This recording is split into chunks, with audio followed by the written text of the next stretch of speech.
Hi అండి. ఈ సృష్టిలో ఏ జీవైనా కానీ తన తల్లిదండ్రులు లేదా వాళ్ళ చుట్టుపక్కల ఉన్న వాళ్ళని చూసే నేర్చుకుంటుంది. ఒకవేళ అది జంతువుల విషయంలో అయితే చుట్టుపక్కల ఉన్న వాళ్ళు, ఒకవేళ మనుషుల విషయంలో అయితే ఎక్కువగా వాళ్ళ తల్లిదండ్రుల ప్రభావం అనేది ఆ పిల్లల మైండ్ సెట్ మీద, వాళ్ళ ఎదుగుదల మీద, వాళ్ళ ఆలోచన విధానం మీద చాలా ఎక్కువ ఇంపాక్ట్ అనేది ఉంటుంది. జనరల్గా మనం మనుషుల పరంగా ఎక్కువ ఆలోచిస్తే తల్లిదండ్రుల మటుకు ఏవైతే పిల్లల దగ్గర నుంచి ఎక్స్పెక్ట్ చేస్తారో అవి వాళ్ళు చేయరు. కానీ పిల్లల దగ్గర నుంచి మటుకు సూపర్ డూపర్ థింగ్స్ ఎక్స్పెక్ట్ చేస్తారు. సో నా ఉద్దేశంలో అది మనం ఆలోచన మార్చుకోవాలి. లైక్ ఎగ్జాంపుల్, ఇప్పుడు నా పాప హెల్తీగా ఉండాలి, ఫిట్గా ఉండాలి అంటే ముందు నేను ఫిట్గా ఉండాలి, నేను హెల్తీగా ఉండాలి.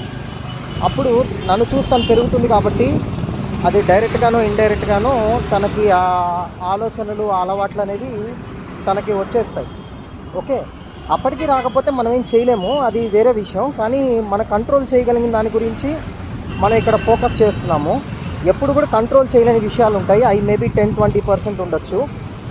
కొంతమంది కేవలం ఆ కంట్రోల్ చేయలేని విషయాల్ని చూపిస్తూ మొత్తానికే స్కిప్ చేయాలని చూస్తారు. అది నా ఉద్దేశంలో మంచి విషయం కాదండి.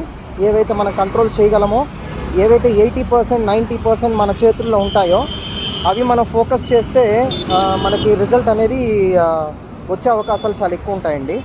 యా.